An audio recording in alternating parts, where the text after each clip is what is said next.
ओम शांति। आज के साकार मुरली 17 दिसंबर 2021। बाबा बोलें, मीठे बच्चे, संगम युग पुरुषोत्तम युग है। यहाँ की पढ़ाई से 21 जन्म के लिए तुम उत्तम से उत्तम पुरुष बन सकते हो। प्रश्न है, आंतरिक खुशी में रहने के लिए कौन सा निश्चय पक्का होना चाहिए? आंतरिक खुशी रहे उसके लिए कौन सा निश्चय पक्का होना चाहिए?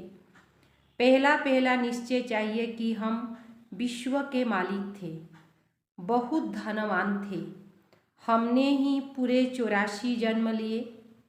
अब बाबा हमको फिर से विश्व की बादशाही देने आए हैं। अभी हम त्रिकालदर्शी बने हैं। रचता बाप द्वारा रचना के आदि मध्य अंत को हमने जाना है। ऐसे निश्चय हो तब आंतरिक खुशी रहे। गीत, नयनहीन को राह दिखाओ प्रभु। ओम शांति। बच्चों ने गीत की लाइन सुनी और बाबा आकर अपनी अच्छी राह अब बाबा आकर कितनी अच्छी राह बताते हैं पुरुषोत्तम बनने की। दुनिया में भी अनेक प्रकार के कॉलेज, यूनिवर्सिटी हैं जहाँ भी पोजीशन के लिए पढ़ते हैं। फिर कोई कॉलर, फिर कोई क्लर्क, कोई मैजिस्ट्रेट, कोई चीफ जस्टिस बनते हैं, पुरुषोत्तम पद पाते हैं। परंतु वह सब कलयुग के लिए उत्तम पद, बाप आकर सतयुग के लिए उत्तम पद प्राप्त कराते। यह है संगम युग। इसमें उत्तम से उत्तम बनना, मनुष्य जो भी नॉलेज पढ़ते वह उत्तम बनने के लिए। अब यह है रूहानी नॉलेज जो भविष्य के लिए है। यह संगम युग है, पुरुषोत्तम युग। चित्रों में जहाँ भी संगम युग है वह पुरुषोत्तम जरूर लिखना चाहिए। हर एक चीज़ उत्तम बनाई जाती है। तुम जानते हो यह लक्ष्मी नारायण कितने पुरुषोत्तम हैं। उन्हों के जेवर, वस्त्र आदि कितने शोभनीय होते। तो ऐसे चित्र बनाने लिए बाबा तो डायरेक्शन ही देंगे। बच्चों तो शहर में घूमते फिरते हैं, उन्हों को ही ध्यान में आना चाहिए कि कैसे कैसे शोभनीय आकर्षण वाला चित्र बनाएं जिससे भव का अच्छा हो। बुद्धि में सारा दिन यह याद रहना चाहिए कि हम उत्तम से उत्तम पुरुष बन रहे हैं। कौन बनाते हैं? सबसे उत्तम बाप। ऊंच ते ऊंच श्रीमत है एक बाप की, वह बाप ही बनाते हैं। श्री का अर्थ है श्रेष्ठ। श्री का टाइटल सिर्फ देवताओं को ही दिया जाता है। उन्हों की आत्मा और शरीर दोनों पवित्र है। उन्हों का जन्म भी पवित्रता से होता है। यहाँ कोई भी जन्म पवित्रता से नहीं होता। सिख लोग गाते हैं मुत पलिती। बाबा आकर मुत पलिती कपड़े को धुलाई करते और उन्हों को मनुष्य से देवता बनाते। देवताएं विकार से पैदा नहीं होते, परंतु लोग समझते हैं विकार बगैर दुनिया कैसे चलेगी। बाप समझाते हैं स्वर्ग में विष की पैदाइश होती नहीं। अभी तुम स्टूडेंट जानते हो कि हम आए हैं नर से नारायण बनने लिए। इस राजयोग द्वारा हम राजाई प्राप्त करेंगे। अगर कोई फेल हो जाते तो चंद्रवंशी में चले जाते। तुम्हारी तो है रावण से युद्ध, परंतु दुनिया में यह कोई को मालूम नहीं कि रावण हमारा पुराना दुश्मन है। रावण का अर्थ नहीं जानते तो 10 शीश क्या है तुम बच्चे जानते हो। विकार की व्यवस्था से ही भ्रष्टाचारी बन जाते हैं। सतयुग में सब श्रेष्ठाचारी है। बाप कहते हैं इस समय सब तमो प्रधान बुद्धि हैं, बिल्कुल अंधियारे में है। यह भी गाया हुआ है कि कुंभकर्ण की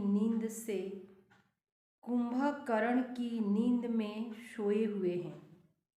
अब जब आग लगेगी तब जागेंगे। सब कुंभकर्णे मतन घूमिए आछे, जखन आगुन धरबे तखन सबार घूम भांगबे। देखो तुम कितने जगाते हो फिर सो जाते हैं। कतो डाका है तारपरेও शुए जाए। मेले में तुम इतनी मेहनत करते हो, निकलते कितने हैं। कोटों में कोई आगे चलकर बहुत वृद्धि होगी, तब मनुष्य की बुद्धि खुलेगी। औरों के धर्म तो बहुत समय से पुराने हो गए तो उन्हों की वृद्धि होती है। तुम्हारा यह छोटा सा पुराना झाड़ है। वे लोग तो मांस मदिरा सब कुछ खाते हैं, विकारों में भी जाते हैं। कहा जाता है संग तारे कुसंग बोरे, संग तारे दिबे और कुसंगे पड़े गेले डूबिए दिबे। संग का रंग तो एक बाप का ही है, कौन सा संग तारेगा यह नहीं जानते।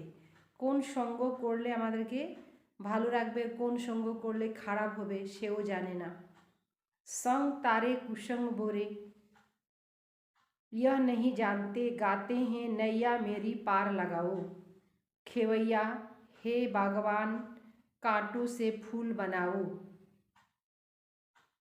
इस कांटे के जंगल से पार ले जाओ।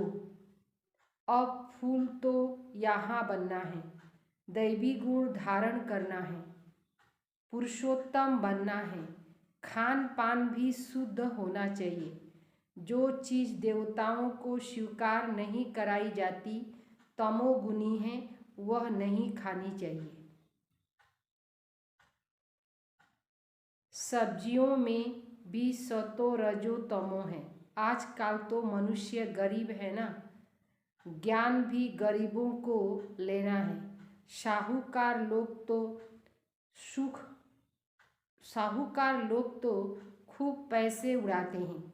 बाइस्कोप देखना बहुत खराब है, सिनेमा देखाटा खूब खराब। अखबारों में भी पढ़ता था कि फिल्म देखने जाना गोया नरक में जाना। जितना बड़े आदमी होते उतना ही गंदे जास्ती रहते। इस समय पूरा वेश्यालय है।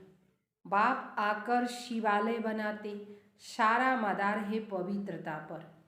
प्यूरिटी है तो पीस और प्रॉस्पेरिटी भी है। रावण राज्य में कोई पवित्र हो नहीं सकता। यहाँ ही युद्ध की बात है। योग बल से तुम रावण पर जीत पाते हो। यहाँ कितने ढेर मनुष्य हैं, परंतु बायोग्राफी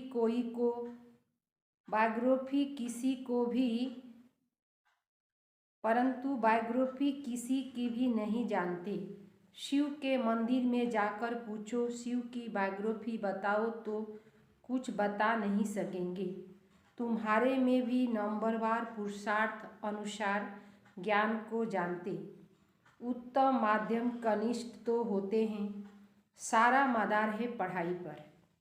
आत्मा कहती है हम तो नर से नारायण बनेंगे।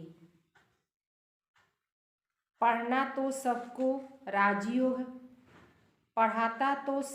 राजयोग हूँ, परंतु फिर भी पुरुषार्थ अनुसार उत्तम माध्यम कनिष्ठ बनते। इसीलिए बच्चों को पढ़ाई पर पूरा ध्यान देना चाहिए। शिव भगवानोवाच कि योग अग्नि से तुम्हारे पाप भस्म हो जाएंगे और शतो प्रधान बन जाएंगे। इसीलिए बच्चे याद की यात्रा को भूलो मत। अपनी दिल से पूछो कि हम प्रदर्शनी में ज्ञान तो बहुत अच्छा समझाते हैं, परंतु याद की यात्रा में रहते हैं याद में फेल। इसीलिए वह अवस्था बहुत खुशी कायम नहीं रहती। इस सब्जेक्ट में बच्चों को ध्यान बढ़ाना चाहिए। चित्र भी ऐसे शोभनीय बनाना चाहिए जो कोई भी आकर पढ़ने से नॉलेज समझ जाए। अच्छी चीज़ होगी तो देखने बहुत आएंगे। इन चित्र बनाने वालों को कितना इनाम मिलता है। देवताओं के चित्र को खास पुराना करके बचाते हैं तो मनुष्य को बहुत पसंद आता है। मैंने देवतादर के चित्र खास पुरानो करके बेचते हैं तो मनुष्य को बहुत पसंद आता है। पुराना छवि सबार बहुत पसंद आसे, बहुत पैसे देकर भी खरीद करते हैं। देवताएं सतो प्रधान थे तो उन्हों के चित्रों का कितना मान है, परंतु यह नहीं जानते कि भारत ही पुराना ते पुराना है। भारत ही शक्ति के पुरानो थी के पुरानो, सबसे पुराने से पुराना है शिव बाबा। पहले पहले शिव ही आते, मनुष्य तो मुझे हुए हैं। तुम भी अभी समझते हो कि पहले हम तुच्छ बुद्धि थे, अब क्या से क्या बन गए हैं। हम विश्व के मालिक थे, बहुत धनवान थे, परंतु तुम्हारे में भी निश्चय बुद्धि थोड़े हैं। नहीं तो बच्चों को आंतरिक खुशी होनी चाहिए कि वाह हमने तो पूरे 84 जन्म लिए। कम पढ़ने वाले को कम जन्म मिलेगा। जो सूर्यवंशी में आएंगे उन्होंने जरूर अच्छी पढ़ाई की होगी। यह पढ़ाई कितनी अच्छी है। रचता बाबा ही आकर रचना के आदि मध्य अंत की नॉलेज देते। तुम त्रिकालदर्शी बनते हो। कोई से पूछो तुम त्रिकालदर्शी हो, तीनों ही कालों को तुमको ज्ञान है, तो कहेंगे यह सब कल्पना है। किसी एक ने कहा तो और भी कहते रहेंगे। तुम्हारी बुद्धि में सारा ज्ञान है और परमात्मा बाप है, यह भी तुम जानते हो।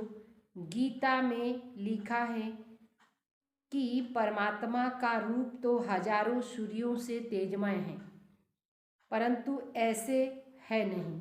बाबा तो बिल्कुल शीतल है, बच्चों को भी आकर शीतल बनाते हैं। जैसे बाबा ज्योति बिंदु है वैसे आत्मा भी ज्योति बिंदु है। जैसे फायर फाइल होता है वह तो देखने में आता है, बाबा तो दिव्य दृष्टि बिना देखने में नहीं आता। तुम जानते हो परमात्मा ज्ञान का सागर है, तुम बच्चे भी मास्टर ज्ञान सागर बन रहे हो। आत्मा कितनी छोटी है, उसमें सारा नॉलेज भरी हुई है। आत्मा ही सुनती, आत्मा ही धारण करती है, आत्मा ही शरीर द्वारा समझाती है। यह बातें कोई को भी समझाने आएगी नहीं। तुम भी बाप द्वारा समझे और समझा सकते हो। परम पिता परमात्मा ही पतित पावन ज्ञान का सागर है। मनुष्य को पतित पावन व ज्ञान का सागर नहीं कह सकते। बुलाते भी हैं एक को ही, हे पतित पावन आवो। कि कृष्ण व राम को कहते हैं सीता का राम कोई पतित पावन था क्या। तुम सब भक्तियाँ हो, भगवान एक है। तुम सब ब्राइड्स हो, मैं तुम्हारा ब्राइड ग्रूम हूँ। मैं आता हूँ तुम्हारा श्रृंगार करने। सभी आत्माओं को मैं आकर भक्ति का फल भी देता हूँ। यह पढ़ाई कितनी बड़ी है, नर से नारायण बनाती है, कितना नशा होना चाहिए। बाप आए हैं अविनाशी ज्ञान रत्नों का दान देने, यह है अच्छे ते अच्छा दान। शिव के आगे जाकर कहते हैं झोली भर दो, तुम्हारी बुद्धि में अभी सारा ज्ञान है कि हम ही अब संगम पर हैं। हमको शिव बाबा विष्णुपुरी का मालिक बनाते, अब हम ब्राह्मण हैं, फिर हम देवता बनेंगे, फिर क्षत्रिय वैश्य शूद्र बनेंगे। यह है हम सो हम का राज। मनुष्य कहते हैं आत्मा सो परमात्मा। बाप समझाते हैं हम सो पूज्य हम सो पुजारी कैसे बनते, सतो प्रधान सतो रजो तमो में कैसे आते। इस राज को तुम ही जानते हो, यह धारण करने की बात है। इस पढ़ाई से कितनी बेहद की राजधानी स्थापन हो रही है। तुम पढ़ रहे हो भविष्य 21 जन्म के लिए, नंबरवार पुरुषार्थ अनुसार। कोई राजा, कोई रानी, कोई प्रजा जाकर बनेंगे। वहाँ सबको सुख ही सुख है, यहाँ तो कर्म अनुसार दुख मिलता। यह है ही दुख धाम, वह है सुख धाम। अब बाप कहते हैं बच्चे ऐसे कोई बुरा काम मत करो जिसे सजा खानी पड़े। अगर फिर भी ऐसे कर्म करते हो तो पद भी ऐसा मिलेगा। अगर अच्छी रीति पढ़ेंगे तो कल्प कल्पांतर की प्रारब्ध बन जाएगी। अभी यह ज्ञान है, फिर प्राय लुप्त हो जाएगा। अभी तुम पुरुषार्थ नहीं करेंगे तो बहुत पछताएंगे। बाप कहते हैं देवी गुण धारण करो, नहीं तो कर्म विकर्म हो जाएगा। यहाँ सब मनुष्य के कर्म विकर्म बनते, यह तुम्हारे सिवाय कोई जानते आमादे छाड़ा केउ जानेও ना नहीं। गीता का भगवान कब आया यह कोई बता न सके। कहते हैं द्वापर में आया। वेद शास्त्र बनने ही द्वापर में, और द्वापर में ही आसुरी संप्रदाय हो गए। बच्चे कहते हैं बाबा हमको इस पाप की दुनिया से ले चलो। गोया मौत मांगते हैं, इसीलिए उनको कालों का काल कहा जाता है। बाबा के कालों काल महाकाल बोला है। उन लोगों ने सिर्फ नाम रख दिया अकाल तख्त, परंतु अर्थ कुछ नहीं जानते। जो बहुत ऊंच बनते वही आकर नीचे भी गिरते। तुम बच्चों को अब यह ज्ञान सारा समझ में आया है। यह बहुत वंडरफुल ज्ञान है। रचना के आदि मध्य अंत का ज्ञान कोई दे न सके। नहीं तो निराकार को नॉलेजफुल कहने से फायदा ही क्या है, जब तक वह आकर ज्ञान न देवे। सब आत्माएं निराकारी दुनिया से यहाँ आकर पाठ बजाती है। अब भगवान को बुलाते हैं, उनको अपना शरीर तो है नहीं, बाकी सब आत्माओं को अपना अपना शरीर है। तो भगवान एक ही निराकार हुआ। बाप कहते मेरा नाम है शिव, मैं इसके शरीर में, इसकी भृकुटी में आकर बैठता हूँ। जैसे आत्मा ऑर्गन्स द्वारा बातें करती, वैसे बाबा भी इसके ऑर्गन्स द्वारा समझाते। गाया भी हुआ है, भृकुटी के बीच चमकता है अजब सितारा। अब इन गुह्य राज को तुम ही जानते हो कि आत्मा किभाबे पाठ बाजाच्छे। अच्छा, मीठे मीठे सिकिले दे बच्चों प्रति माता पिता बाप दादा का याद प्यार और गुड मॉर्निंग। रूहानी बाप की रूहानी बच्चों को नमस्ते। हम रूहानी बच्चों की रूहानी बाप दादा को याद प्यार और नमस्ते नमस्ते नमस्ते। सार 1 नंबर, अपनी ऊंची प्रारब्ध बनाने के लिए पढ़ाई अच्छी रीति पढ़नी है, कोई भी बुरा काम नहीं करना है। नंबर 2, अपना खान पान बहुत शुद्ध रखना है। देवताओं को जो चीज़ स्वीकार कराते वही खानी है। पुरुषोत्तम बनने का पुरुषार्थ करना है। वरदान: त्याग तपस्या द्वारा सेवा में सफलता प्राप्त करने वाले सर्व के कल्याणकारी भव। जैसे स्थूल अग्नि दूर से ही अपना अनुभव कराती, ऐसे आपकी तपस्या और त्याग की झलक दूर से ही सर्व को आकर्षित करे। सेवाधारी के साथ साथ त्यागी तपस्वी मूर्त बनो, तब सेवा का प्रत्यक्ष फल दिखाई देगा। त्याग अर्थात कोई भी पुराने संकल्प व संस्कार दिखाई न दे। तपस्वी अर्थात बुद्धि, स्मृति व दृष्टि से सिवाय आत्मिक स्वरूप के और कुछ भी दिखाई न दे। जो भी संकल्प उठे उसमें हर आत्मा का कल्याण समाया हुआ हो, तब कहेंगे सर्व के कल्याणकारी। स्लोगन: देह भान से परे जाने के लिए चित्रों को न देख चैतन्य और चरित्र को देखो। देह भान से परे जाने के लिए चित्र को न देख चैतन्य और चरित्र को देखो। তখনে দেহ ভান্তিকে নিজেকে আলাদা করতে পারবে। ওম শান্তি।